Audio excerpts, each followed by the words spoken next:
everyone, and welcome to our live stream. Welcome to the Guildford School of Acting, and welcome in particular to our PATS studio space. Today we are going to be live streaming performances from our COVID compliant live theatre project. We have two shows to show you today. Cenotaph, which is a short immersive piece. We're going to transform you through to 2045. What is theatre? We have had no theatre. They all shut in 2020, and in 2045 the theatre's a museum. So that's a really interesting, provocative piece that we've got for you coming up next. After that we have a piece called Blue Christmas. What happens to your mental health at Christmas time? This is when Elf on the Shelf collides with someone with bipolar disorder. What happens? So it's the true Christmas story. My second and third year students have been working alongside outside creatives from Fuse Arts Collective, and we're incredibly lucky, and we know that we're incredibly privileged to still be in a theatre creating work, and we're very, very happy to be sharing this here with you today. So I'm going to shut up so that you guys can see what's going on, and we are going to start with a performance called Cenotaph.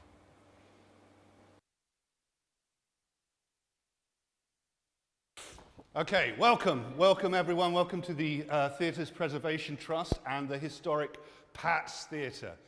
Your tour of this venue starts here. Very excited that you've all come along today. Where have you all come from, actually? Alnwick. And Brighton. Brighton? Wow, Wales, that's fantastic. I mean, it's amazing that everyone's come here to Guildford just to kind of see these venues that used to be in action, and that says something very, very exciting. Great to have you here. You've all had your safety briefing, okay? You can see you're all wearing masks. It's derelict in there, there's lots of noxious fumes, there's mold and things that you don't want to be breathing in, so keep those masks on. And as we've told you already, you need to make sure you don't touch things and make sure that you keep 6 feet or so apart at all times, just to make sure you're totally safe. The last performance at this theatre was in March 2020. Think about that. That's over 25 years ago. We're now in 2045. It hasn't been used since. That was actually a production of a musical called Lucky Stiff, which actually had closed before it opened. It stopped 3 days before it was supposed to open. That was the tragedy of it. It was all rehearsed and ready to go. But there hasn't been anything in this building for 25 years, and you're going to hopefully get a sense of what it was like all those years ago. So I'm going to put my mask on, and I'm going to take you around the back of the theatre. We can't go in this way because this entrance is derelict, so I'm going to take you around the back. It's a bit twisty and turny, so make sure you don't put yourself in any danger. Okay, so follow me around the back and keep distance, keep spaced apart.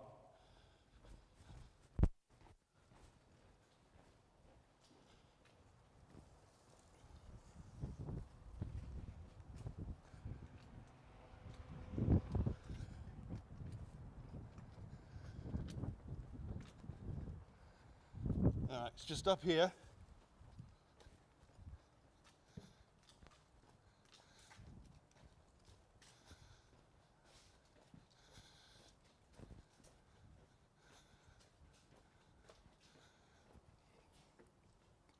Okay, it's very tight and twisty, so be very, very careful as we go through here, okay?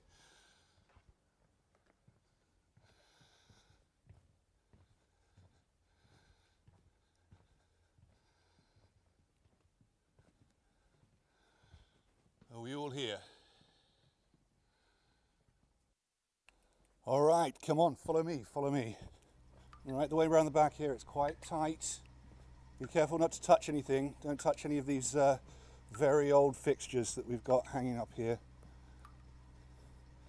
All right, you following me? Yeah, this way.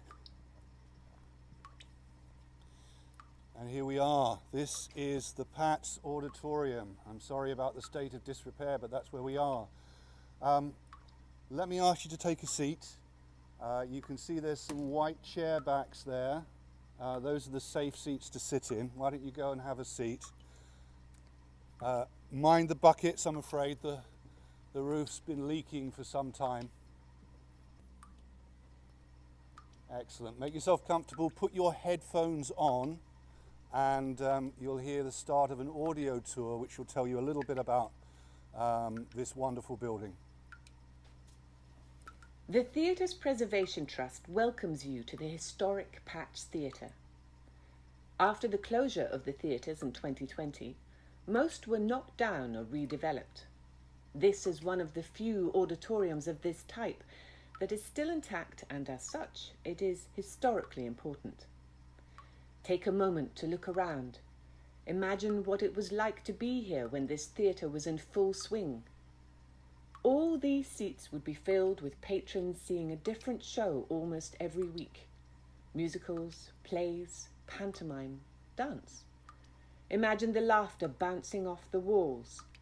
Look at the carpet beneath your feet and picture the thousands that have walked over it. Notice the worn seat backs where people have shuffled along to find their places. Imagine the performers on stage close enough that you could touch them.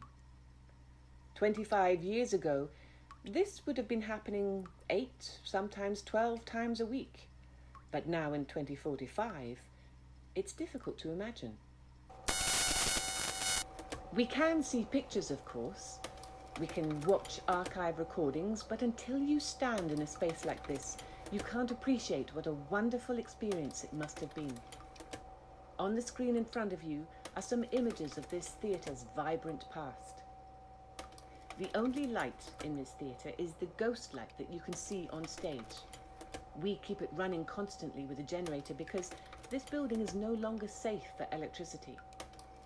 The ghost light was a practical necessity to keep workers safe after the theatre had closed and was in darkness.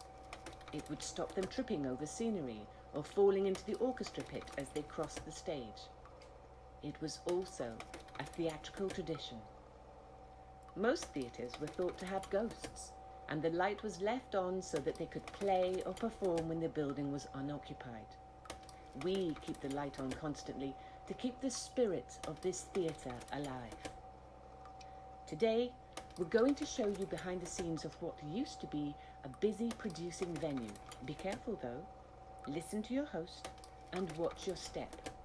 This building is in disrepair and can be very dangerous.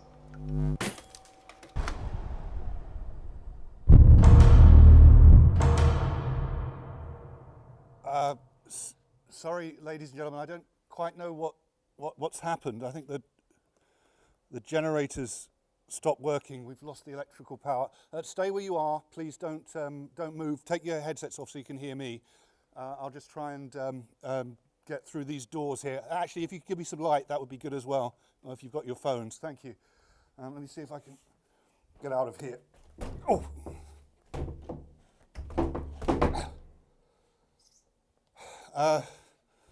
The doors seem to be locked, I'm afraid. Just stay where you are, don't panic. I'm just going to radio some of my colleagues outside and see what's going on. David, are you there? Come in.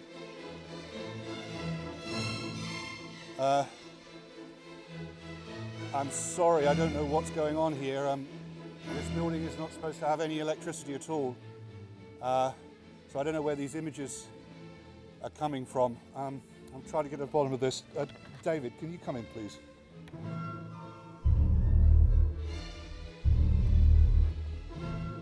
I'm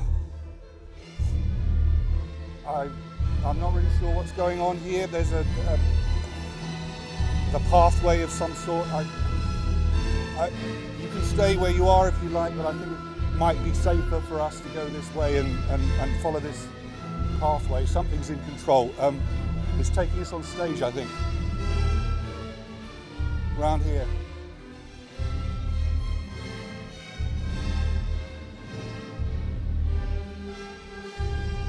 Okay, make sure you spread yourselves out.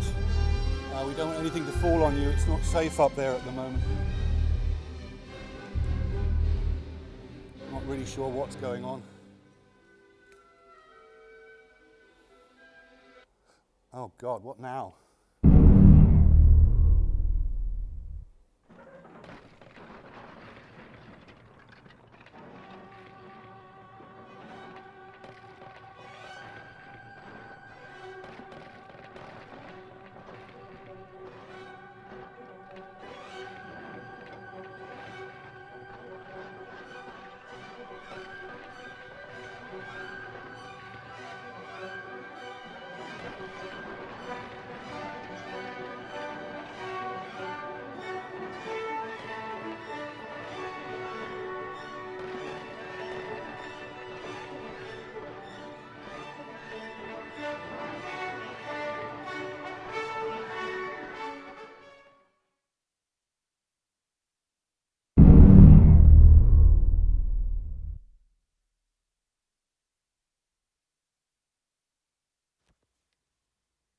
All theatres were closed by the government in March 2020, and the restriction lasted over 18 months. Social distancing guidelines and lack of state support meant that it wasn't viable for them to operate. There was a wave of redundancies, and despite continuing protests from the arts community, over half of the UK's 1,100 theatres went to the wall. When the World Health Organization declared the pandemic over in late 2021, the theatre industry was in ruins. Most of the creatives had changed careers, many forging new paths in the burgeoning digital media industry. And even though theatres could now technically operate at full capacity, the cultural landscape had unalterably changed. There was no state money to restart things. Massive changes to the tax laws in the wake of COVID made it unattractive to produce theatre, even if it were possible. Theatre owners were faced with deteriorating buildings that needed massive investment to get them usable again. Many decided to cut their losses and sell their venues for redevelopment, and the government made this easier by relaxing the heritage protection laws. Faced with the impossible cost of producing in the few remaining theatres, major producers changed their business models, focusing on stadium-based concert versions of their shows. Others decided to call it a day. A few passionate theatre makers tried to make a go of it, but the tide was against them both economically and socially. Many audiences, particularly the older generation who had always been the mainstay of theatre, were unwilling to return because of the outlandish cost of tickets and the lingering fear of COVID. It was now safer and cheaper for them to watch archive footage at home. Society had also changed. Employers now expected most people to work from home. High street stores were disappearing to online retail. There was now little reason to come into city centres anymore. In the summer of 2022, after a public outcry about the derelict theatre buildings that remained, the government established the Theatres Preservation Trust and reclassified the remaining theatres as museums, giving them access to stabilisation grants. Theatre, as everyone had known it, was dead. This is a significant moment, but sadly we have reached the stage where we have to protect these buildings for the future generations. To what end? People are quite understandably seeing this as you, the government, closing the door to live theatre in the future. Surely you would rather have a live working venue than a museum? Of course we would. And there's nothing, I fervently hope that we can find a way to make these venues operate in the future. But for now, what's important is we take steps to ensure their survival. We've lost so many of them already. Some would say that they've only been lost because of the government's mishandling of the situation. Julia, I'm not going to relitigate the government's COVID response, but we have to face facts. The entertainment industry in general and the theatre industry in particular has suffered massively at the hands of COVID. It would be more accurate to say it was decimated. Yes, of course, it's been very badly affected. But owing to the decisive action from the Treasury, we have managed to create a support network for business. We've safeguarded hundreds of thousands of jobs, but we never claimed that we could save every industry and every position. This is a new landscape and we have to prioritise. Jobs and sectors that are not viable don't merit our support. And unfortunately, theatre has proved itself to be not viable. Now, it's not the industry's fault, and it's certainly no reflection on the talents of those people that work in it. But the fact is that the audiences are no longer there, the buildings are falling into disrepair, and the producers no longer want to produce. Frankly, if you're producing a product that no one wants to produce and no one wants to buy, you should stop selling that product.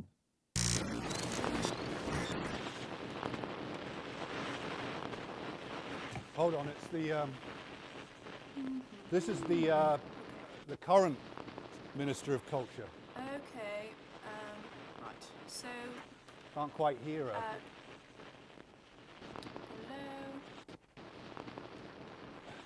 Hello. My screen seems to have frozen. Is anybody there? Hello, David. Hello. Hello? David. Hello? Who is that? David, is that you? No, this is Simon. I'm from the Theatres Preservation Trust.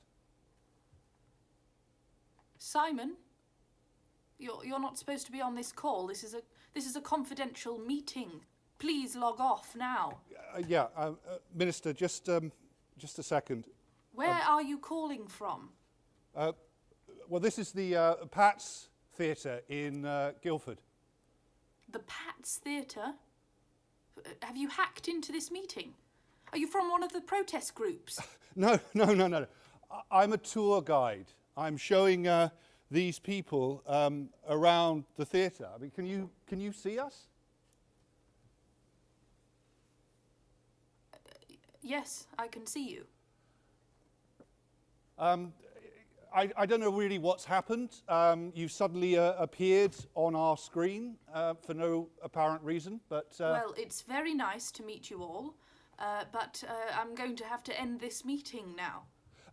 Minister, I mean, these guys have come to see this theatre from a long way away, and would it be possible, I don't know, for us to ask you a few questions? I really don't have time for this. It won't take long. It won't take long. But as I say, these guys have come from a very long way to see this theatre and to understand what it's like to see live performance.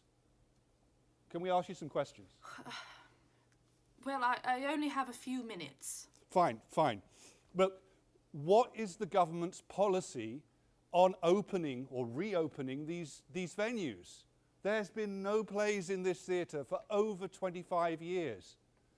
In 2020, when the theatres closed, you said that you had a plan, or you would have a plan for reopening them. Well, what's happened? Well, as I'm sure you are aware, at the time, the government, the world, was thrust into an unprecedented situation and an extremely challenging time, and so we had to make terribly difficult decisions and prioritise certain industries, and theatre at the time was not viable to continue in its normal format, as I'm sure you can understand, due to the live theatre experience. And so the government at the time had to make some extremely tough decisions and preserve the theatre buildings for future use. That was that was our plan, was to keep them intact, and that's where we could fund that, and so we were quite proud of that, actually. We're quite proud of that. Minister, you're not really answering my question. There are thousands of us, maybe hundreds of thousands of us, who remember what theatre was like, who remember how powerful it was as an experience. I mean, what are you doing to safeguard our cultural theatrical heritage?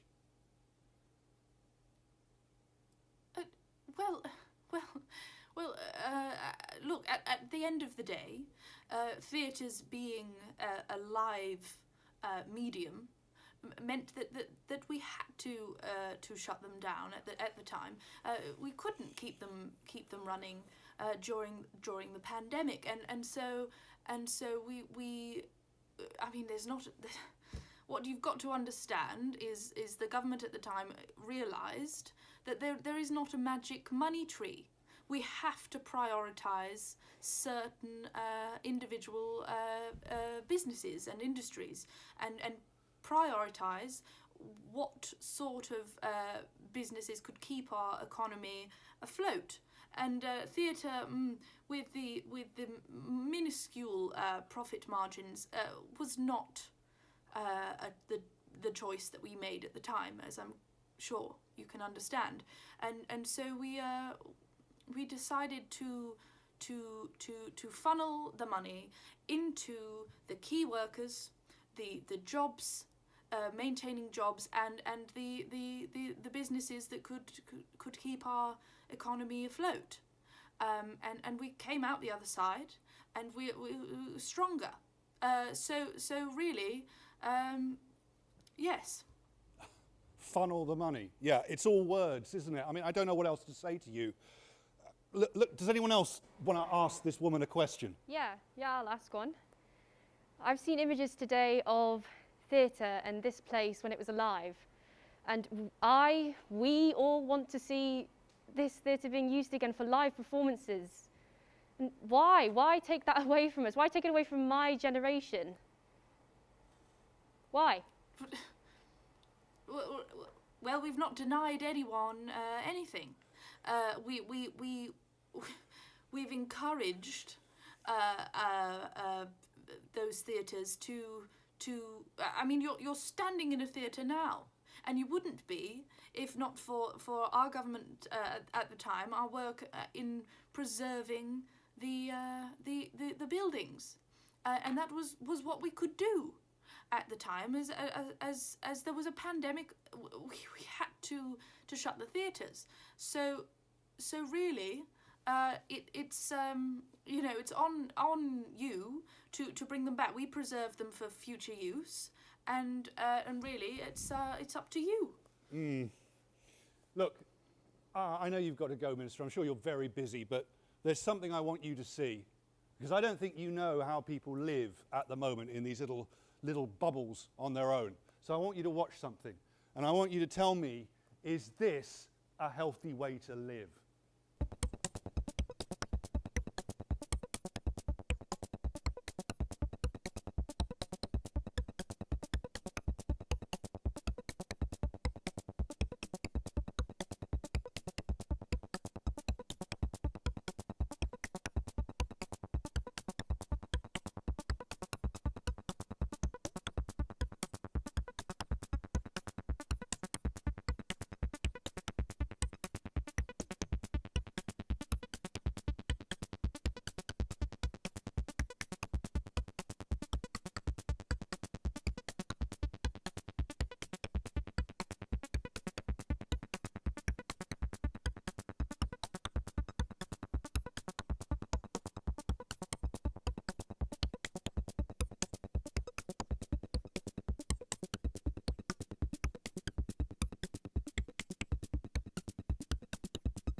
I like talking.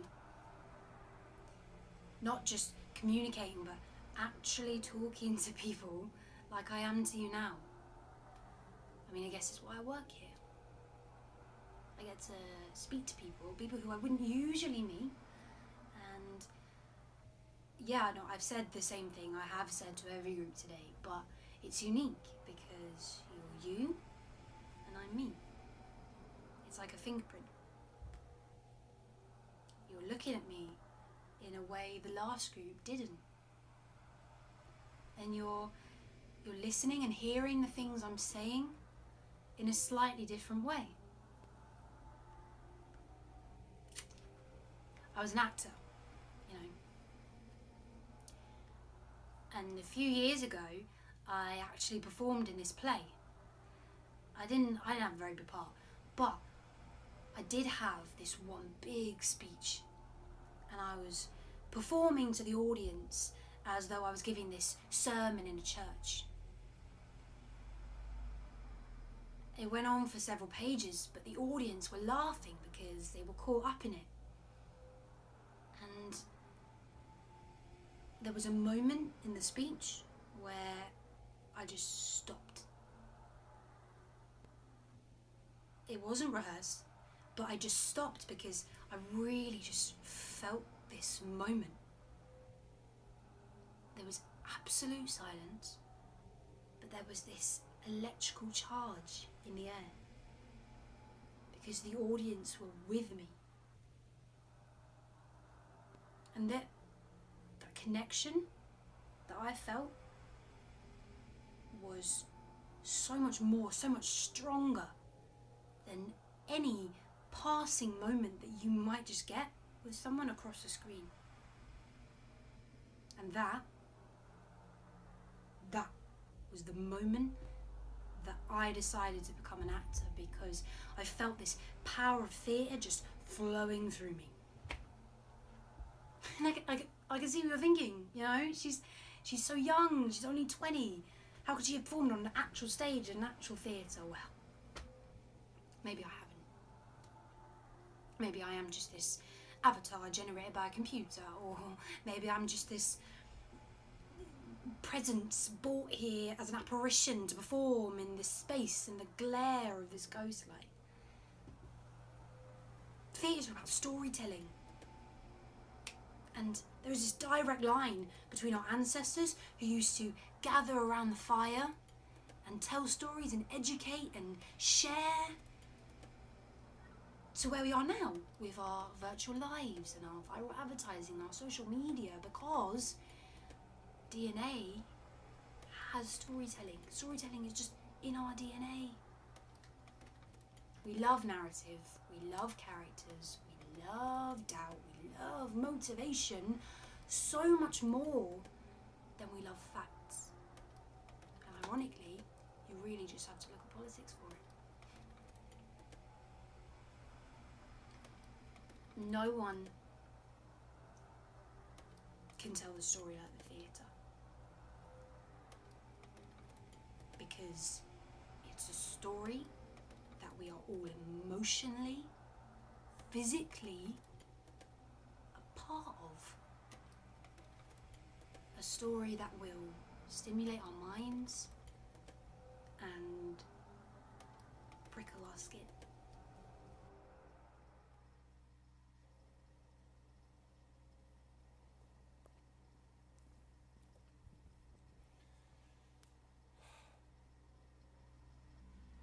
Wow. Looks like you guys have seen a ghost. Yeah. Well, it looks like the power's back on. The generator seems to be working again. So I think that means that you can see the end of your tour. So what I'm going to do now is take you back into the auditorium, and you're going to get the opportunity to watch a performance that actually happened here a few years ago. So let's go back around the corner and into the auditorium. Let me take you back this way.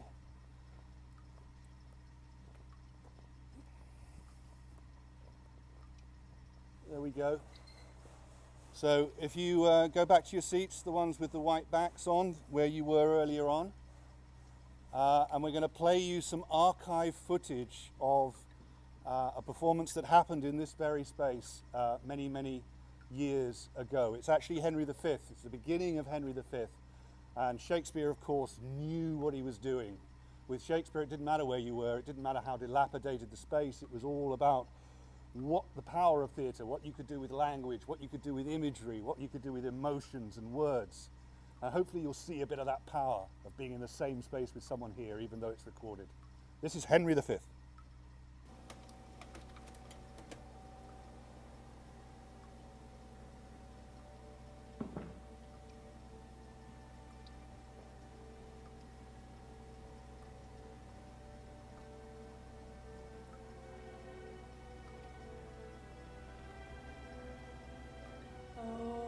For a muse of fire that would ascend the brightest heaven of invention. A kingdom for a stage. Princes to act. And monarchs to behold the swelling scene.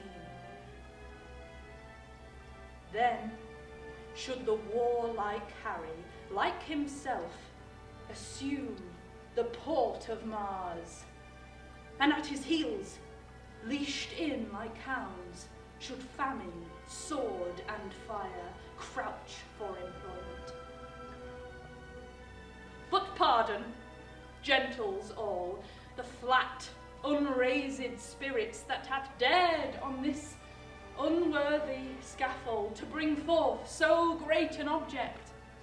Can this cockpit hold the vasty fields of France? Or may we cram within this wooden, oh, the very casks that did affright the air at Agincourt? Oh, pardon, since a crooked figure may attest in little place 1,000,000, and let us, ciphers to this great account, on your imaginary forces work.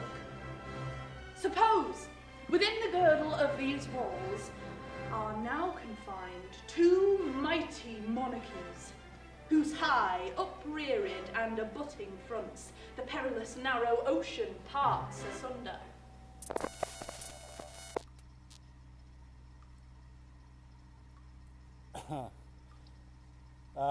Sorry, ladies and gentlemen.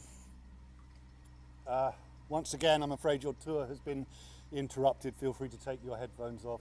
I'm not sure what happened before, but this is about our very old video projector here that's obviously stopped working. A sad end to the tour, I'm afraid, but appropriate for this venue at the moment. I'm going to take you out of the venue now. That's the end of the tour, I'm afraid. I hope you come back again and we can do it properly. Please visit the bookshop on your way out. Please give us a donation. As you can see, we definitely need it.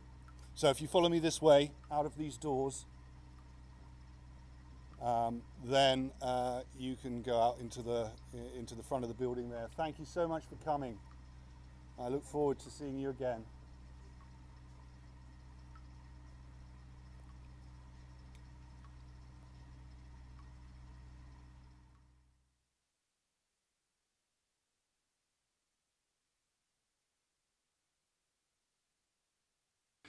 Hi, I'm Simon. I'm the creative director which has been attached to these 2 projects. You've actually just seen me, unfortunately, in Cenotaph, which I hope you enjoyed. You weren't supposed to see me, but that is the COVID-compliant landscape we are working with at the moment. 2 weeks ago, we were using live actors in the space, and now we're not able to do that. So we've created sort of hybrid performances for you. And that's something I hope we're able to talk about when we get to the Q&A part of our seminar later on.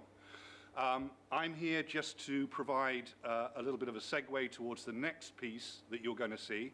It's a piece called Blue Christmas. And once again, this is a hybrid performance.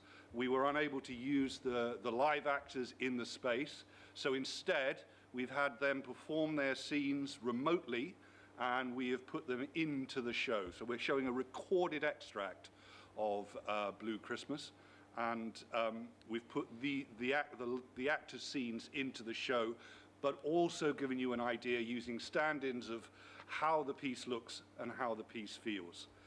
Just to give you some context, because we're going to be picking up this piece in the middle of the first half.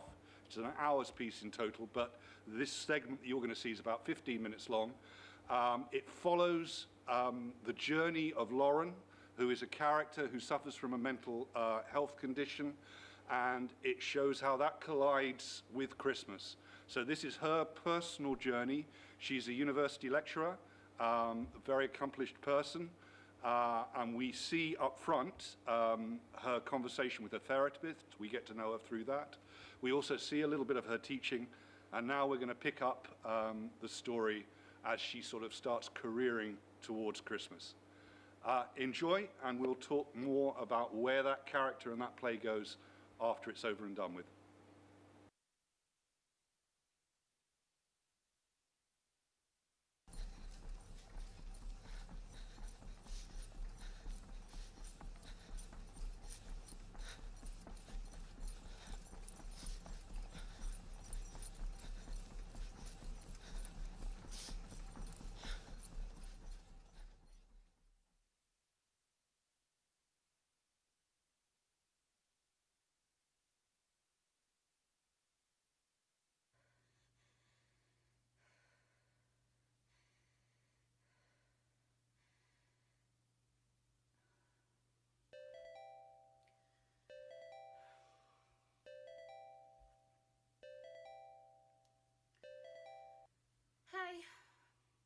I'm just finishing at the gym.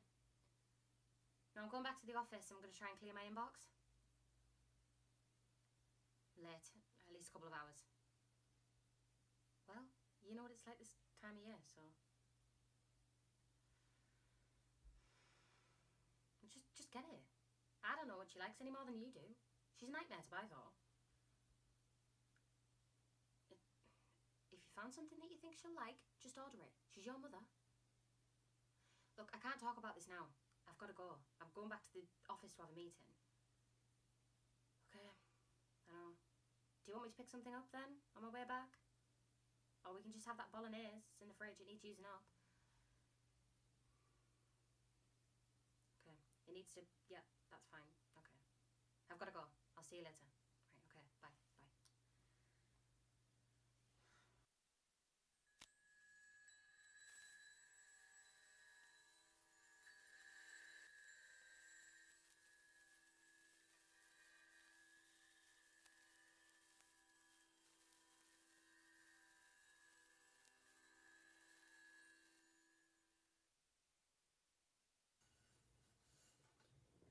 Did you order that thing for your mum? Nah. Why? Well, there were loads of them and they're all kind of different, so I wanted you to have a look. Slow cooker's a slow cooker, isn't it? Apparently not. Just get the most expensive one. She'll appreciate that. You never told me how your therapy session went. He's trying to work with me on prioritisation skills, bless him. Doesn't know how hard that is with uni. Are you feeling more comfortable with him? Are you talking? A bit. Mainly about work stuff. It's okay. I can tell he cares. Plus he's stuck with me for the long haul. When I did this before, it took me a year before I said anything. But, I mean, I was in a group then.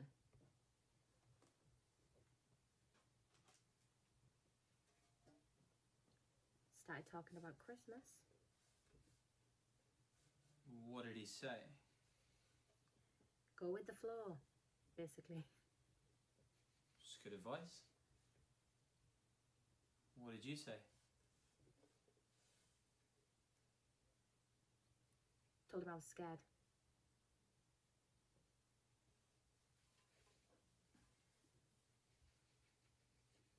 How's work? Usual chaos. How was your last lecture? Fine. Set them some reading to do over Christmas, but they won't do it. We've still got 2 members of staff on long-time leave, so planning for next term is becoming a nightmare. Can't you get some help? They won't give us any. There's nothing left in the budget. So it's just down to us to share the workload. It's not sustainable though. It's all falling down on me. Well, you can only do what you can do. My mind's racing. I've got so much to do before we go back, and it's straight into Christmas. I'm not doing so well. It'll be okay. I promise. I feel so stupid thinking like this. But I'm in the wrong place in my cycle. And I'm worried it's going to just end up badly and you're going to end up having a terrible Christmas. Don't worry about me. Let's just try and be positive, yeah? But why am I like this? I just want to do what normal people do at Christmas. I just want to have fun and just play with the kids and play some games and enjoy being with everyone. Just take some time out. We'll make it work. It'll be fine. Why can't we just, for once, just go to like a hotel or something for Christmas and just us two and just forget all the family stuff? We could have done. If you'd have mentioned it a few months back. If I'd have mentioned it. Look, they're expecting us now. Well, we can't disappoint them then, can we, Mark?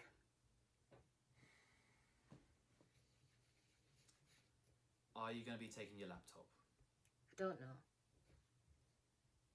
If you do, you'll just end up being on it for hours on end like you normally are. Look, if we're going to visit these people, we actually need to spend time with them. Mark, we see most of these people every week. It's Christmas.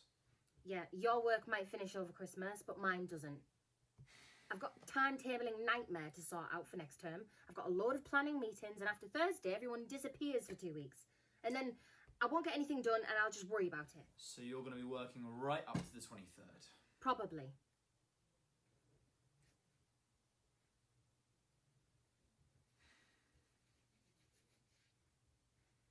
The MOT on the car's run out. What? I just noticed it today. So I've been driving it illegally? I'll book it in tomorrow.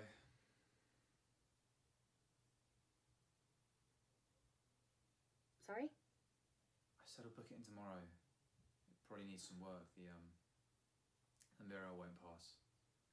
You need to keep on top of that, Mark. The car is your thing.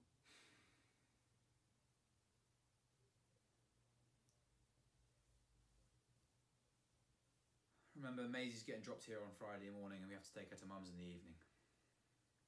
Why? Amy and Alex want to do some last minute Christmas shopping, I think.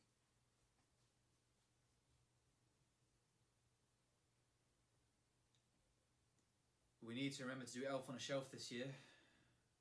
What? We're not doing that anymore, are we? She's too old. Of course she's not. And we forgot last year, do you remember? It's a stupid idea. She loves it.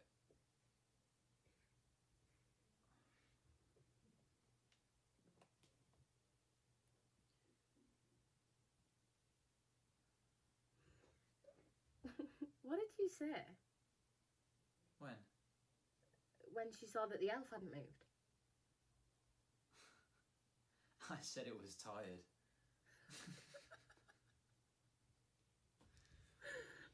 Aren't we all? Yeah. We need to get presents. When are we going to do that? I don't know. You know I hate shopping. Can we not just do it online? We're probably a bit late now. I bet we better go out. Or I should say, I should go out because presumably you're going to be working.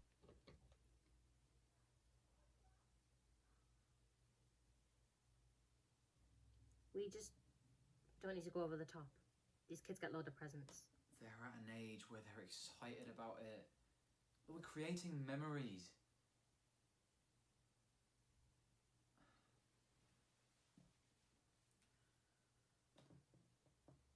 Did you want to spend 2 nights at your parents and then go to mine, or did you want to go home first?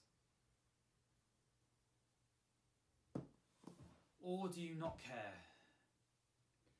Mark, Christmas is your thing. It's supposed to be our thing. I'm just gonna go with the flow. That's what Liam said I should do.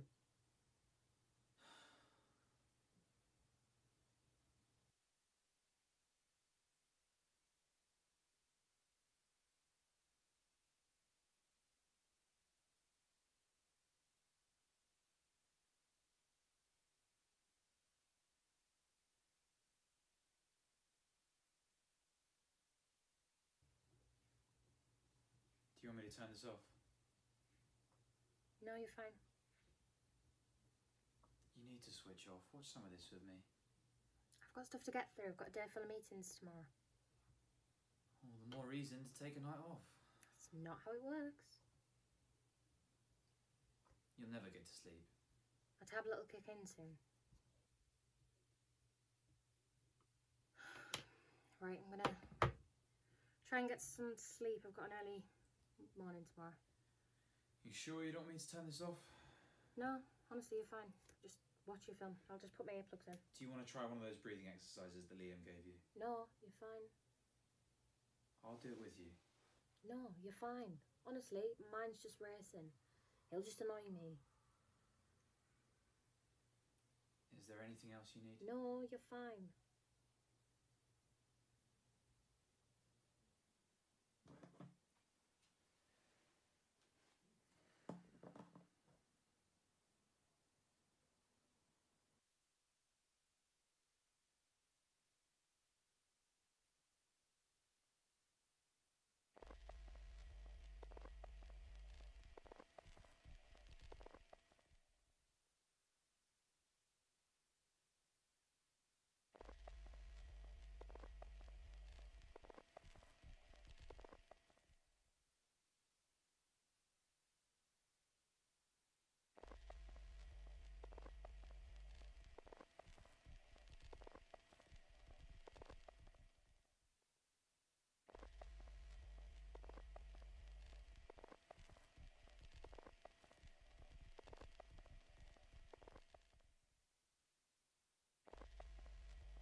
overslept. Wake up, Mark. What? I've overslept. I've got a faculty meeting in an hour. Just please make me some toast.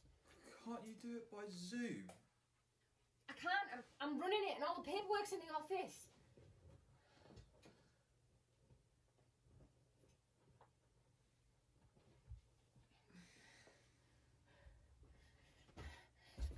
Oh, right, I've got to go. I'll see you tonight, okay? What time are you back?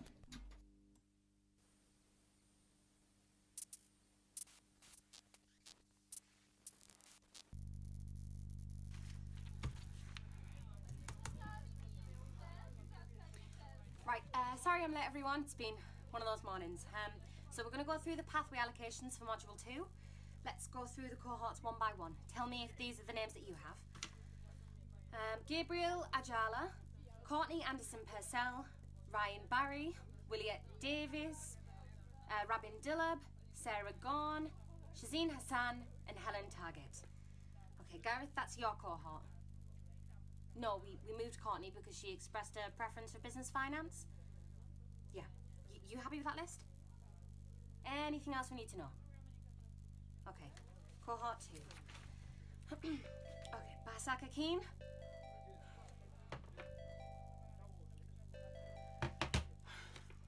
Right, cohort 2. Jamal, this is yours. Basak Akin, Anna Barrow,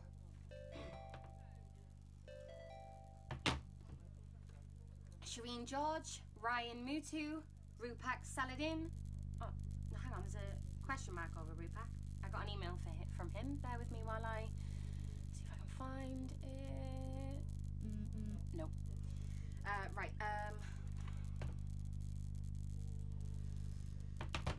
sorry, I can't find it at the moment. My inbox is tragic. Just leave a question mark next to him. We'll come back to him later. Right. Yep. Carol Sennett, Saul Taylor, Matt Wanless. Are the rest okay?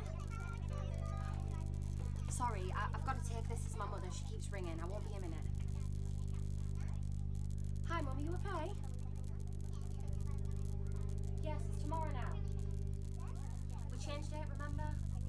Matt's gonna take you because I'm working.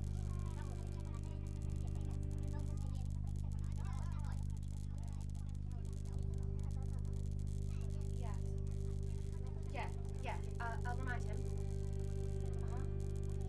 Yeah, Mum, I've got to go. I'm at work. Okay, bye.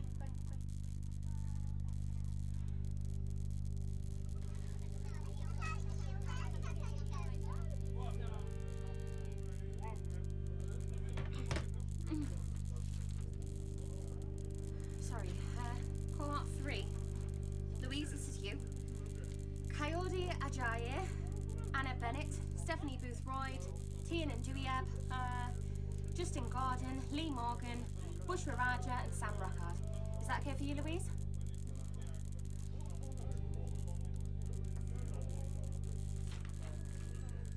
Cohort 4.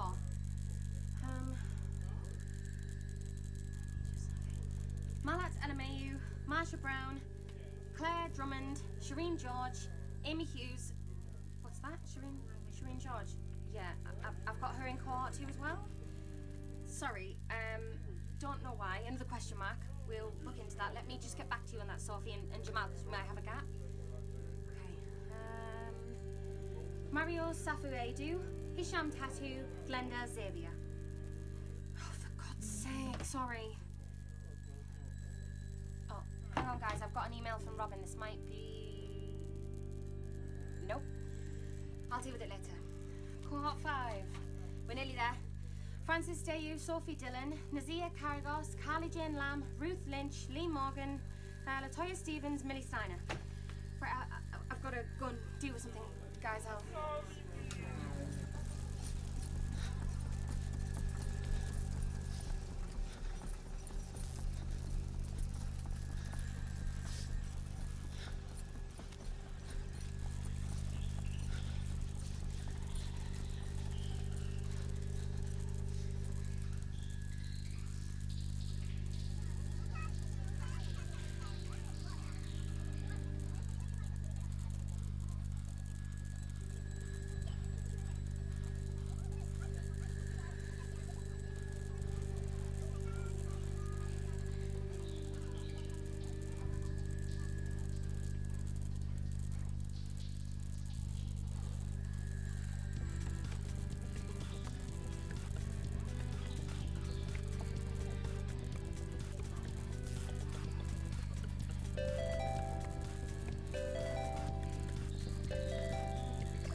Hello. Hello. Is anyone there? Hello. Mick? There is. There's a slight There we delay go. on YouTube, so let me go over to my other screen and just pause it so I don't get. Over to my other screen. Oh, professional. Big Mick 2 screens. Hello, everybody. Welcome as we seamlessly transition into the seminar section of this seminar after the performances. So it just remains for me to say, congratulations, guys.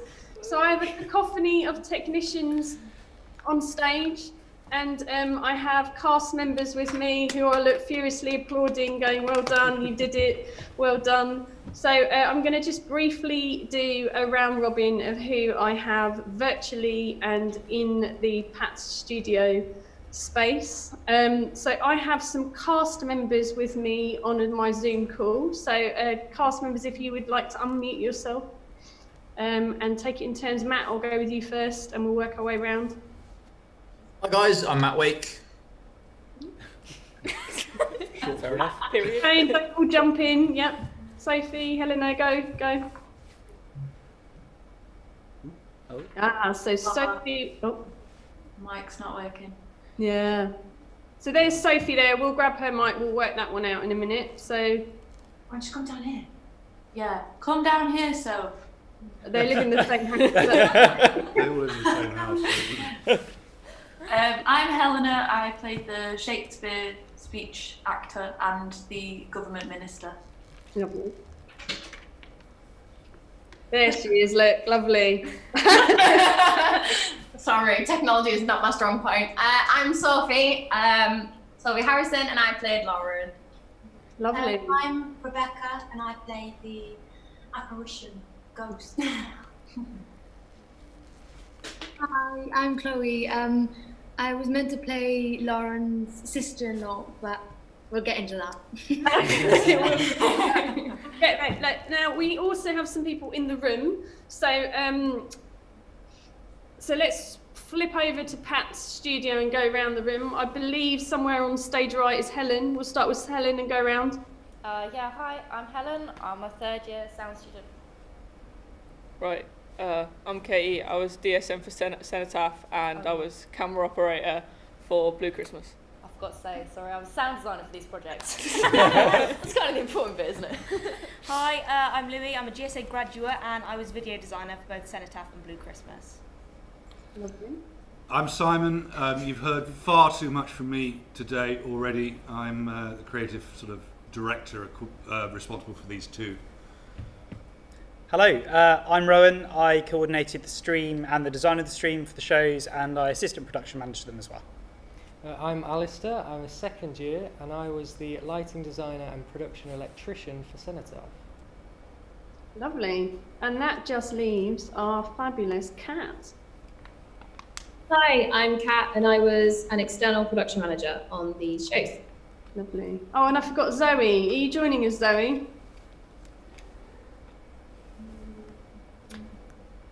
That's a bit embarrassing, darling, if your sound doesn't work. So Zoe was our sound consultant. And while she works that one out, we'll move on. So I'm joined, I just thought it would be fabulous for the last half an hour of this section to, instead of hearing me go on about how great they are, is to celebrate this performance. So it just goes to show this is our next generation. This is our next generation of performers. This is our next generation of production technician. And I would love to sit here and take credit for it. But each and every aspect of what you have just watched was done by my second and third year production students. And I'm sitting in my office beaming with pride at what they have achieved. So there has been an awful lot of change to this project, like there has been in industry. So I have done a lot of research over the summer, since March, with the Association of British Theatre Technicians, working out how we produce theatre in this COVID landscape. And I've dragged my students along with me every step of the way. And I am so proud to say that they have embraced every aspect of this project. So I'm going to start with the elephant in the room. Why weren't our cast on stage? Yeah. So, Mr. Boris Johnson said that universities could continue performing, we could continue operating because it was a vocational activity. And so very smugly we all thought that we could carry on. However, our fabulous BA actors were doing this project extracurricularly. And unfortunately, due to the government guidance, extracurricular activity could no longer go ahead.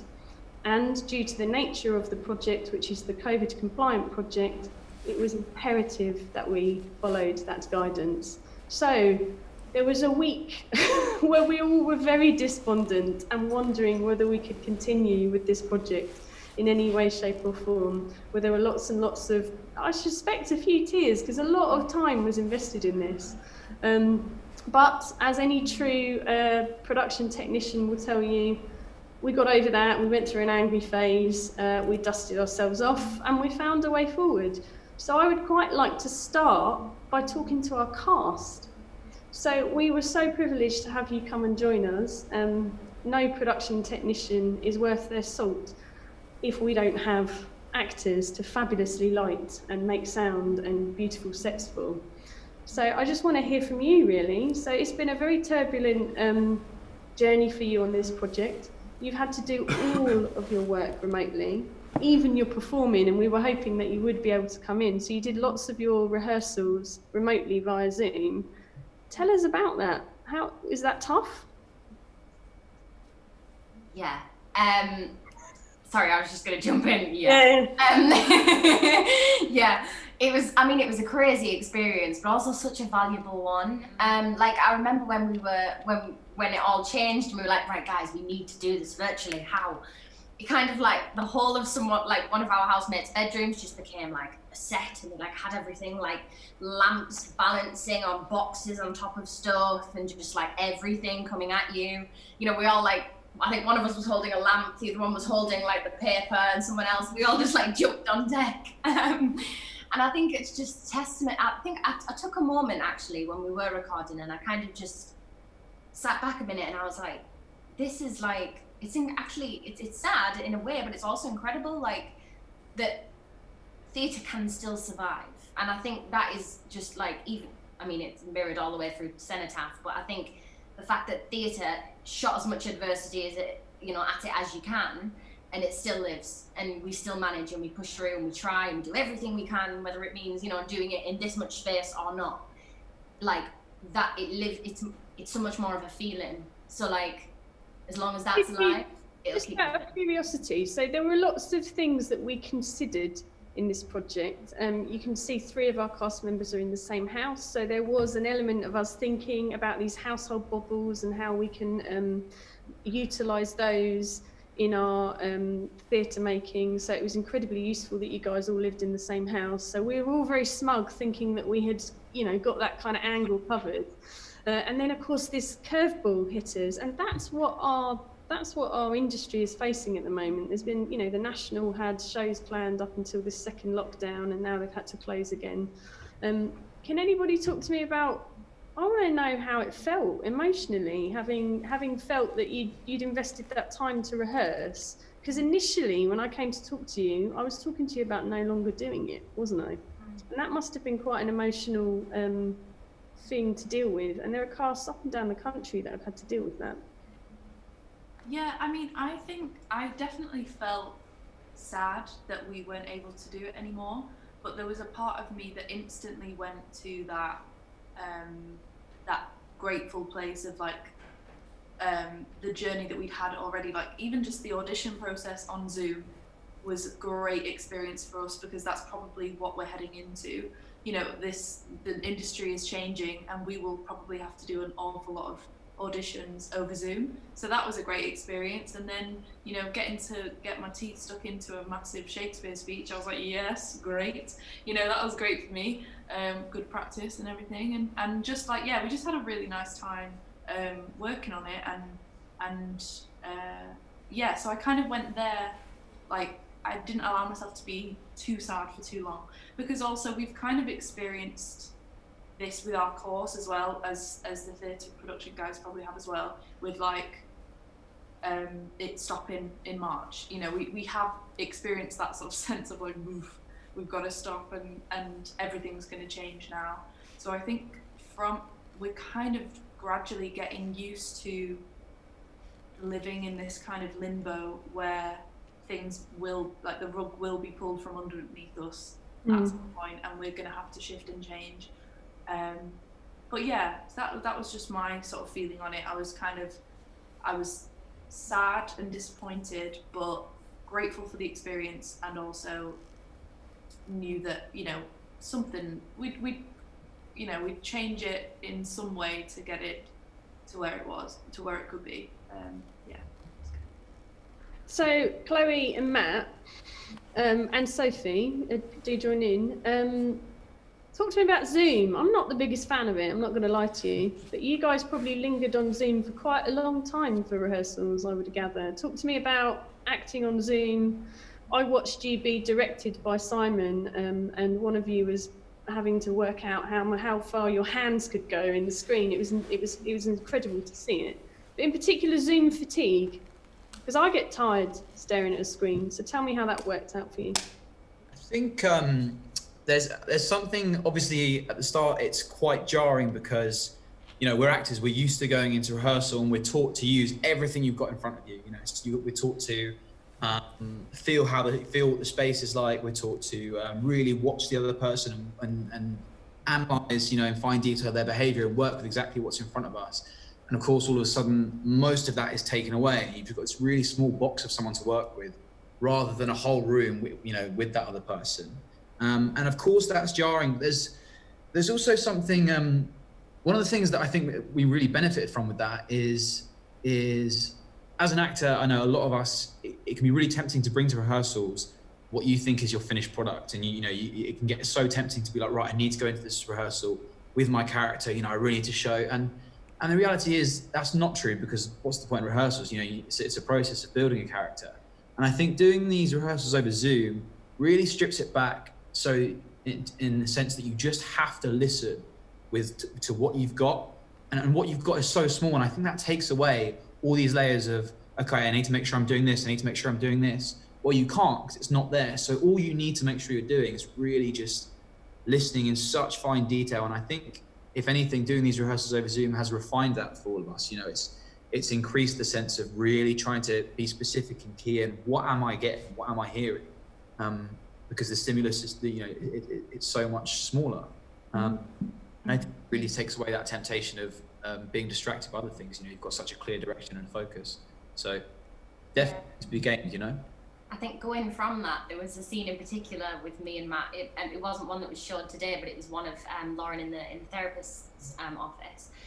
And like, we had to do it as though like I was to this side and he was to that side, so it looked like we were looking at each other. And we were literally, when we were doing it, you did have to really listen, because he was coming, like his lines were being fed to me through one headphone, which I was trying to hide with my hair. And then I'm just acting to a spot on the wall. Like part of the wall had, like, there was a chip of paint, and I was like acting as much as I could to the chip of paint. So I think it's just like adversity that just, it comes in, but it's just, I think it does, like Matt said, bring you back to basics. But there is a moment where you think, as if this is life now.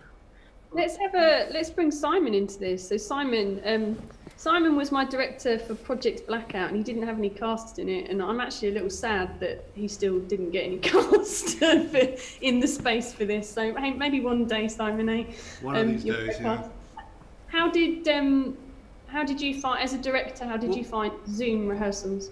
Well, before I answer, because I don't want it to be forgotten, I want to bring Chloe in to this, because Chloe had the worst possible run in that all of her stuff in Blue Christmas, which of course was an hour-long piece, and is an hour-long piece, we were only able to show those first, or a handful of scenes in the first half. So all of Chloe's stuff was in the second half of the play, and there were some quite chunky bits in there for her to do. So I thought I'd love her to just sort of come on screen and say how that felt. I mean, she didn't even get the benefit of any showcase whatsoever, I'm afraid, and I feel terrible about that. But can we check in with her very quickly before I answer? Are you there, Chloe? Hi, thanks, Simon. Yeah, it was At first, like, obviously we were so excited to get this and be chucked in at the deep end, because you go from being in lockdown doing nothing but eating food, and then we were like, okay, here's a play, and we were like, okay. So we jumped straight in there and we did so much work. It was like our time to do our own process and really find out what works for us as actors. And I really enjoyed that process and doing that. And then, you know, we sort of hit curveballs, whatever, and it was fine. Then we got the email and the subject was bad news. And I was like, this is it. So I read the email and I was gutted. And then, like, further down the line to learn that the showing was only going to be the 15 minutes, the first 15 minutes of the play. And my part, I knew, was later on. I just, you know, it's really easy to think, oh God, like, I'm not going to be able to do me.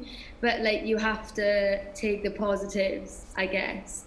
And I learned so much of what I need to do as an actor to make sure that I'm prepared. Learning those lines, they were one. But yeah, I really hope that we do get to do this further on in the future, because I really do think it could be a brilliant piece. And I'm so inspired by the work that we just saw. It was amazing, and all I wanted to do was be in that room and be playing with that light, and I just wanted to be in that Santa costume. So I'm really, really excited to see where this project goes. Thank you, Simon. No, pleasure. To answer your question, Mig, regarding Zoom rehearsals, yeah, it's a nightmare. Absolute nightmare. As a director and an actor as I was, it's all about physicality. Matt kind of said this. It's all about physicality. It's all about embodying your character, bringing it to life. And there's so, you know, you can have endless discussions on Zoom about motivation and all of that sort of stuff, and you can do some really interesting close-up scenes. But you find yourself I just need to get into a room with these people and actually move them around, you know, and that, I think, is the challenge for directors, you know, certainly of my generation. It's something to get used to, and I'm sure we can do it. But how do you rehearse a show which eventually will be a physical performance over Zoom? I don't know if you can. And maybe you can. Maybe I just haven't found the way, but it's very hard. I'm going to start to bring in some logistics at this point. So we had a fabulous external production manager that was overseeing this project called Kat, and she had the unenviable task of somehow managing all of this remotely. You know, so she had rehearsals going on in Zoom rooms, a stage management team that was remote, a lighting team that was remote. All the production meetings were via Zoom. So Kat, can you talk to me about some of the communication challenges maybe that you had trying to keep this whole project together? Yeah, for sure. So I think one of the major things is, however emails you normally expect to get during a production process, just quadruple that. And you start to get kind of near the idea of the amount of emails that were happening every single day. Because when you're part of a production process, you're so used to just being able to nip into rehearsal rooms or go and go to the scenic department or go to this department or that department and just have a quick chat and just check in. But alongside the fact that you are having to do everything all online, you then also have to schedule with everyone when their time is free. Whereas normally when you're a part of a production process, you're like, okay, everyone's in rehearsals 9 till 5. That means I can grab Simon to talk about some form of set in his lunch break or something like that, which just isn't possible. Everything comes down to micro scheduling of trying to get 3 different departments to talk to each other suddenly becomes this mammoth task. And also something to bear in mind is, because we are all currently not working, some of us have had to get other jobs. So alongside that, you've now got the challenges coming from people working to make money, to live in an industry that other than our own. So that was quite tricky. But that said, I will say that the team that we had on this from the GSA staff side and just the students themselves. It was just insane, like the amount of work that they did, and just they coordinated it all. You know, I mean, I was just there and I was overseeing stuff, but in reality, they organised it themselves because they've got the skills to do it. And they just absolutely smashed it. I mean, I wasn't even, something to know, I wasn't even in at all, Guildford this week. I wasn't in.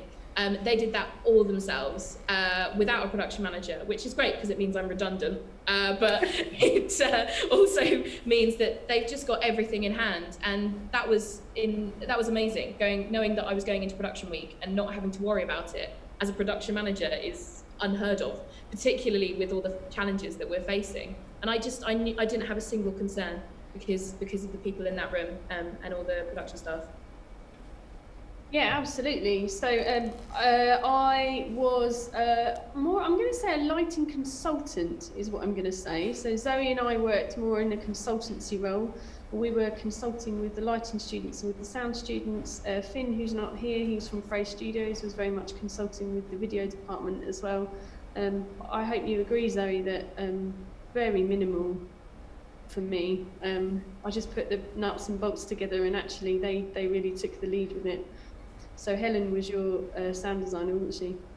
Yeah, that's right. So Helen did all of the work. There was very little input from me really at all, apart from a little bit of guiding when that needed to happen. But yeah, it's amazing really, and I think especially considering the year that these students have had, and the amount of flexibility that they've already had to show, I think in terms of a professional skill, to know that they're able to adapt and change and not hold on to an idea and think, that's it, this is what I'm going to do, I'm going to do this, and really stick doggedly to that idea, to be able to take a narrative and then know what they need to do to develop that narrative and make it happen is amazing. So yeah, they did really, really well. It was a real pleasure to be involved with. I'm going to tap into that adaptability word that you used there and move nicely into my next section on adaptability. So I'm going to go over to Katie. So Katie is a second year stage management student, but she actually operated a camera for this show. And there was so much of that going on in the room. I've had the pleasure of going in and consulting, being the programme leader, watching all the magic happen, acting somewhat as a producer. And I just watched lighting students drilling set and sound students, and it was just an incredible multi-skilled group ethos going on in that room. So Katie, how important do you think it is for, Zoe talked about adaptability. So you're a stage manager, but you put your hand up immediately when we needed a camera operator, and I salute you for that. Yeah, it's adaptability basically. But like Aoife we've got that was stage manager on Cenotaph and was doing the tabs and everything like that is now camera recording for this. You just got to learn to change up, because with the new guidelines and everything like that, we've got less people in the space. We'd have like the lighting fit up and we'd have the SMs come in and they'd watch over, make sure everyone was good. And they're just like, we can't have you in today because we're not allowed this many people in the space. There's going to be too much walking around and everything. So with the adaptability, you just need to learn that we're not going to have to hire people in to do cameras and everything like that. Everyone's got to learn to come around and take on for the team, take a bit more responsibility for yourself, a bit more responsibility for the fact that jobs still need to get done. It doesn't matter who does them, it's got to be done for this deadline. So it worked out right in the end. Do you think it's going to make you a more attractive stage manager? I mean, as always. But I think with employment, I'm doing my pathway in stage management, but I can say that I camera operated for this. I can say that I put my 2 penneth in for loads of different bits and pieces, and it does make you a better stage manager as general, as I'm sure it helps all the other departments as well. Just being able to put that in and say that, yeah, I've done that before, I might be able to help you out with it. But yeah. So I'm going to move over to Libby now. So Libby graduated. She graduated this year. This year, yeah. Yeah, you graduated this year. Yeah, God, it feels like a lifetime ago. So Libby hasn't even had her graduation ceremony, such as the joys of COVID. So we're hoping that next year we can celebrate with you properly, Libby, to do it properly. And we're so happy to have you back. So Libby had the hugest task of video, and video has just surged to the forefront of making viable productions in this COVID climate. So it was a culmination of Libby and Rowan. So Rowan is a current third year stage management student, and he had the unenviable task, and I might say seamlessly executed Rowan, live streaming. So he put all of the component parts of this together and has expertly handed it over to someone else. I'm not sure who's doing this in your absence, Rowan. Currently up there, we've got Shane, who will be vision mixing next week, and Noah is up there doing some camera calling as well. Yeah. So Libby, I just wanted to talk to you a little bit about how your skills in video, how you've had to adapt also. What things have you had to learn on this particular project? Had you done live streaming before? No, not really. I've dabbled a bit in vision mixing in GSA last year, but something that was really different is that, of course, we had no rehearsals, like at all. You could go into the Zoom rehearsals, but that doesn't really guide out the blocking. So when we had actors in the space, and that was planned a couple weeks ago, and of course that changed. So for my design, I just tried to be as adaptable as possible to create lots of content that can fit in wherever, and as things change, they can change with it. I'm not buttoned down by anything, so that was the aim. Hopefully I pulled it off. Yeah, and also it's really important to know that there's lots of other content that Libby had produced that we were unable to show you in the short extract of Blue Christmas. So we thank you very much for all of that work, and we hope that there's an opportunity to show that somewhere else later on.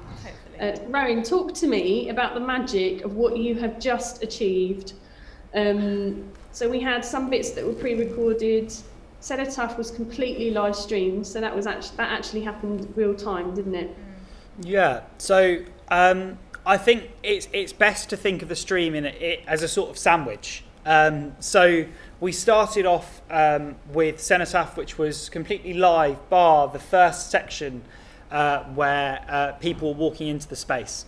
After that, we moved to Blue Christmas, which was pre-recorded as live and then edited together by Libby and then sound designed by Helen. We actually got the final draft for that this morning because this week has moved so fast. And then we finished with the seminar now with basically a completely new team, apart from Zara on camera. Everyone's different. I mean, it's probably worth showing you how we made this happen. Have we got a shot of Martin? So Cenotaph was made mostly using the POV rig that Martin's holding now. If we've got a shot of him, so Martin's POV rig is a GoPro, a massive battery, and a Teradek wireless video receiver on top of him. He is weighed down to the max. And Martin, if you want to go up and just show our two camera positions. Obviously for Cenotaph, the point was that the venue was empty. We were working in a venue with not much. So we've constructed two tents either side of the stage to get those positions. Martin's currently in Video World. So running video is a QLab Mac, which ran all of our pre-recorded video content. We've got Noah and Shane up there. Shane is video mixing on a Blackmagic Atom, and Noah is operating the Zoom call. We've got 4 laptops up there. It's ridiculous. And then on the other side, obviously, we've got Aoife on camera too. It's a huge setup to run what is in essence a live theatre piece, and I think it's so important that we recognise that the people who are doing this. I think maybe one of my camera operators across the 2 shows had ever operated a camera before. It is miraculous that we've created such a cohesive and I think great product. And I think that the whole ethos is adaptability and creating something that people want to watch. We're creating theatre which I think could be commercially viable. I wanted to create something that I would pay to see. And I'm really proud of the fact that I think we achieved it with 2 very, very solid theatre pieces. So it's really worth mentioning here now, Rowan, isn't it, that we're so lucky to have had some fabulous external industry people helping us along the way. So we had Lucy Askew from Creation Theatre. So Creation Theatre were one of the theatre companies that adapted very, very quickly and became a digital theatre, and they have a fabulous Christmas show of The Wizard of Oz or something like that that you can go and watch. And Lucy has been so helpful, and she's lent us equipment. But she also talked to us, didn't she, about hybrid audiences. She also picked us up. Do you remember when we were all very sad? And she just said, "You can remote in these actors," you know. And she inspired us to carry on. And she was absolutely fabulous. So of course, it's really important that you understand that these students did this all in about a week and a half, probably about a week and a half. So we had like a week's fit up process. And then this show has literally had a week's production week.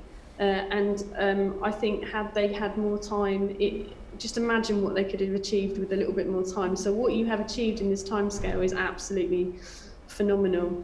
Some of the other things that we've had to learn really, really quickly here on our theatre production course is we don't necessarily train our students to be lighting designers or sound designers per se.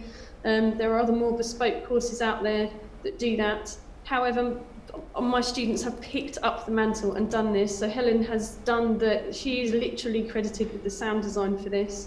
Also, she's had to be so adaptable because Cenotaph was supposed to have a live audience, socially distanced of 6, and we were always going to live stream it, and it was going to be through headphones, wasn't it, Helen? Yeah, I was going to have a surround system in the rig and speakers on stage and people on headphones, and then I was like, right, okay, guess we're not doing that anymore. Yeah. So yeah, Helen had to be really, really adaptable. And so what have you had to learn, Helen? I mean, obviously you've had to monitor the sound for this whole live stream, mix in Zoom calls, and I'm assuming everyone on stage is has a radio mic also. Actually, no. Only Simon and the person who asked the question had a radio mic. We are currently being heard by 2 plate mics on the floor. But yeah, I've had to learn like loads, which is great, but you know, a little bit challenging in the space of about a week or 2 weeks. Most difficult thing, I reckon, is not seeing anything before fit up week and trying to design without seeing anything. So like obviously you've got scripts, but then you've got nothing to go off in terms of visuals or anything. So it's just really like, right, what am I going to need? Let's just get 100 of those, put them on my hard drive and go in, and hope that I've got something that works. So I haven't forgotten about you, Al. So Team LX, that's my team, yeah? So I worked with my lighting team. We thought we were lighting something with an audience, and then all of a sudden it became a tiny screen. Talk to me, Al, about what we've had to learn. And I still, as a very critical lighting designer, I still think that there were things that we are still learning about lighting for camera. But Al, let's have a little chat to you about how we're not lighting for a live audience, and what does light look on how does it look on a camera, and how did we deal with that? So yeah, for me, it's been quite a big learning curve, because as well, this is the first show I've ever designed lighting for. So it's been a massive experience, and it's been quite good actually, because as you were saying, it looks very different on camera. So if you're, say, going for a low dark state, it might not even show up on camera, and then if you want it to be quite bright, it might look quite ugly on camera.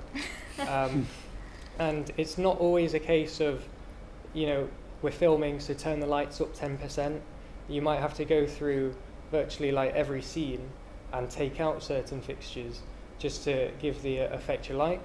But then there's also lots of pros, so obviously we have 4 or 5 different cameras, so it means you can get an angle that if you're watching it live, no one will ever seen before, so from a wing. So there's definitely lots of potential, I think, for the future.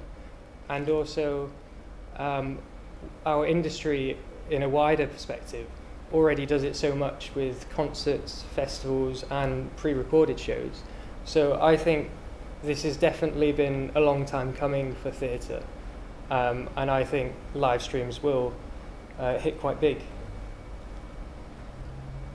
So I'm going to carry on from that. Anyone else got anything to say about... It's just so fabulous to have our next generation on camera talking. So tell us, do you think that we should stick with live stream? Do us oldies need to just embrace it and get on with it? This was the conversation we were having. Yeah. Literally before the show, we ended up with quite an interesting conversation with almost the entire production team. I'm a firm believer that to create genuinely accessible theatre, we have to reach out to the people who would never access it normally.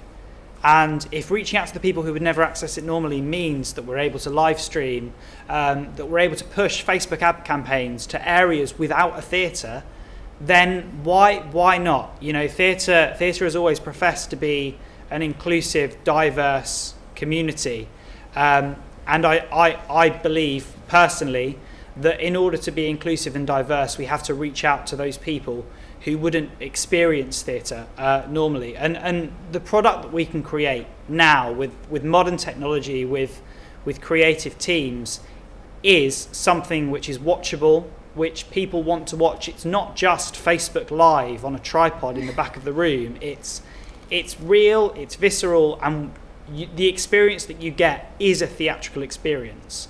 And if it means that more people can access it, or at this point in time it means that people can access theatre in general, then I think it's worth taking the step, and it's worth investing not even just the money but the time into creating theatre when people can't experience it. Lovely. So we're at 5 o'clock now, but do you know what? It's such a rare experience to have our next generation on camera. So I'm going to endeavour to overrun by 5 minutes. I'm going to take you back to Simon now. So obviously, actually no, I'm not. I'm going to take. There are a few questions, Simon. I'm not teasing. Welcome to you. So there are a few questions. So somebody's asked about our contingency plans for the creatives and the technicians in the event of I think we've used them all. We're at it. This is our final contingency. Yeah, I think that the reality is that we used all our contingency plans. The scope of this project changed about 4 times in about 4 weeks, and we had to retool and rechange and rethink things. Some big things like actors and other, we've been problem solving all the way through this, and I think that adaptability, we go back to that point of adaptability, I mean that is the watchword of all of this, that we have to have that flexibility now to be able to change things on a dime and not be phased by that, and to embrace it. There was a very specific question about what you would have to do if one of you had to self-isolate. So I can say that thank God nobody had to self-isolate. We did have a few. We did have some issues. We had some self-isolating issues with our first-year cohort, and so what we did as second and third years was we took responsibility amongst ourselves, didn't we, to make sure that actually we just, no offence, first years, we love you, but we stayed away from the first years a little bit more, and we took responsibility for our project to make sure that we were responsible in our activities. And I believe that all of my theatre production students really took on board how important it was that we wanted to do this project, and were following guidelines and were responsible outside of the theatre space, and we were mimicking what was happening in industry, and that's exactly what happened on Sleepless and Jesus Christ Superstar as well. So again, all of the research that we've done with the ABTT has been vital in how we have conducted ourselves on this particular project. So Rachel from Backstage Academy, she's actually our external examiner. Nice to have you with us, Rachel. She's asking the cast and the crew how challenging it is when you don't have the immediate feedback of an audience, a response from an audience, and I suppose that would go to Simon also, because we didn't have any audience, we didn't have a preview or a dress run with an audience. Yeah, no, it's interesting, isn't it? and this is the challenge for a director like me who's used to directing for an audience, as most directors are. I'm reliant on all of these technical guys around me to help that, because I find myself thinking, oh well, you know, this particular lighting looks good on the skin, and you know, I want to hear this sound in the auditorium, or I'm blocking this person. When in actual fact, none of that is relevant. It's all about the camera. It's the mind shift. It's a completely different medium. You have to walk into this venue, and just realise it's not a live stage show. It's something else, and that something else is exciting. You know, that something else isn't second best. That something else is actually an opportunity. This is an opportunity. COVID is an opportunity that we should be exploring. We have explored it here, and the industry should be exploring it as well. Otherwise, we're going to look back on this, you know, if everything goes back to normal in 6 months, we're going to look back on this as a lost opportunity, where we really could have pushed the boundaries a bit. Matt, you've got your hand up. Yeah, I also think as an actor, of course, it's your job to, as much as you're developing your relationship with the other actors and the other characters, you also to some degree have to develop a relationship with the audience. And of course, we've been rehearsing with that in mind. I think it's a bit of a gift, to be honest, to actually halfway through a process, because of course you have your relationship with the audience, and then for screen work, for camera work, you also have your relationship with the camera, and that's a very different relationship. And so I think it's actually been a bit of a gift to halfway through a process actually twist things on its head and go, we're going to completely change the relationship from audience to camera. And as an actor, it's really exciting to see what that does to your work. You know, and I think with this project, we've had the opportunity to see, you know, both those two possibilities. And it was really fun discovering how the scenes changed and what happened in the script changed, how the moment by moment, you know, sensations were different. And I think, yeah, we were really lucky to be able to explore that, to be honest. Great, so in an attempt to try and wrap up, what I'm going to do is I'm going to hand over to Simon. So we are here at GSA, and on behalf of every single one of my second and third year theatre production students, we wanted to do something to help the industry that we love so much. So I love my industry, the actors do, and so do the theatre production students, and we wanted to be doing something constructive to help. So we wanted to work on new devised work, COVID compliant work, work that is shorter, work that considers the government guidelines. We wanted to use the facilities that we have here at GSA, the talent that we have within our next generation of actors and production technicians, and to take away some of that financial risk. We have to do that as part of our training to become good actors and to become good theatre production technicians. And so we might as well do that constructively to help the industry that we love. So I'm going to hand over to Simon, and Simon is going to talk to you a little bit more about how these shows have been packaged together and how we invite you to consider. They obviously do need a little bit more work. Because of course things changed and the cast weren't there, but we invite you to explore whether there is something that you could show in your venue. We want to help open the venues up, so after lockdown perhaps you could discuss with Simon and Zoe from Fuse the notion of taking these bodies of work. All of the student props that have been made on this exist. So anyway, I'll hand over to Simon. Yeah, just to pick up what you're saying, Mick, you know, there were two aspirations for this project, really. The first was to prove a proof of concept that you know, we could create challenging, provocative, interesting, innovative theatre in a COVID environment. You know, do something different. It doesn't just have to be a monologue. It doesn't just have to be another production of Talking Heads. I mean, it can be interesting, it can be provoking, and all the pieces that you've seen today and the pieces that you will see next week are all about provocative, challenging subjects. So we set out to prove that, and I think we have done, and also that the live stream and the technology works. This has been a proof of project here. But beyond that, as you started saying, Mig, this is about helping the industry get back on its feet. There are theatres up and down the country who cannot get the lights back on because they don't have the ability to do that, they don't have the financial support to do that. So what we were hoping to do was to create these projects. All of the 2 shows that you've seen, even though one of them you haven't seen in its entirety, have been rehearsed, conceived, performed in COVID-safe situations. All of it adheres to government guidelines. We have borne the development costs ourselves during this process, and what we would like to do is gift these productions to venues up and down the country so that they can get the lights back on. They can rebuild their relationship with their community and their local audiences, and at the same time get some really interesting, provocative, challenging, unique pieces of work created by the next generation of theatre makers. That was our aspiration, and that's something that we'd love to continue talking to anyone who's watching or anyone who this stream gets passed on to about, because nothing would make us more proud than to be able to do our bit, as Miggs just said, to get the lights back on. So these are practical pieces that we can take forward, both technically and artistically, with your help and support. Do I need to say?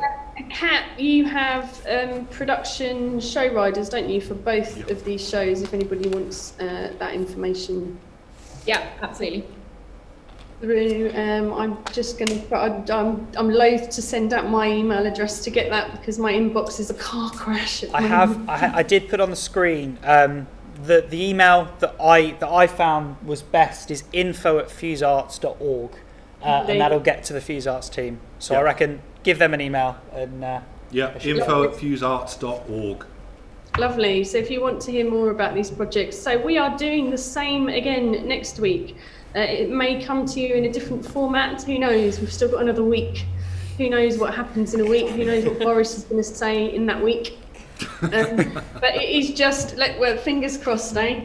But we're 10 minutes over, and I think that's pretty good. So I don't want to take any more of your time. We've had about 50 or 60 people watching, and I'm so grateful to have such a lovely audience with us today. I'm sitting here beaming with pride. I've never been so happy and proud of the teamwork that I've watched over the last few weeks. Actors, you are the most resilient human beings in the world ever. I watched you on screens with change your living rooms into rehearsal spaces, and as technicians we cannot thank you enough. A show is nothing without our performers, and we are so incredibly grateful for all of your support. I'd just love to say, sorry, that the theatre and production team, you are all insane. Thank you so much. That day that we could get in to actually do something, that everybody was just so accommodating. So sick. You're just great. Thank you so much. We also have to thank our outside companies for their support. So the Association of British Theatre Technicians support me in all of my mad endeavours, and they have been so supportive in supporting this project and helping us get along our way. Creation Theatre for all of their digital support. Zoe from Fuse and Simon from Fuse, thank you so much for all of your support. Finn from FRAY Studios, lifelong friend, stuck with me, bless him. And all his support in the video across there. And then last, but by no means least, my fabulous second and third year production students. I love each and every one of you, and you are absolutely fabulous. On behalf of me, as your programme leader, and Kat, your production manager, what I have watched over the last few weeks, I've never been so proud in my life. I'd employ each and every one of you, and I'll send you out with a fabulous stamp, GSA seal of approval. You have gone far and beyond. You have been versatile. You have changed roles. You have embraced this madness. And thank you for having me as your mad programme leader and for coming up with these mad ideas and coming along this journey with me. And the last thank you is to Sean McNamara and Mr. GSA for allowing us to do this. So many thanks for the university support, for allowing us to do this activity, to allowing us to try and do something different in this mad COVID environment. we're all so grateful that we had the chance to play with lights, to do sound, to do props and to act. And we're so very, very grateful. I don't know how this ends, Rowan, so I'm hoping that you're going to somehow magically tell me how this ends. But I'm going to wrap up and say thank you very much. Same time next week, 3:30 next Friday, we have 2 other shows for you. We have another fabulous director, Selena Kelly, another fabulous set of theatre production students working on those shows. So watch out on our social media platforms for more information about that, and thank you very much for watching.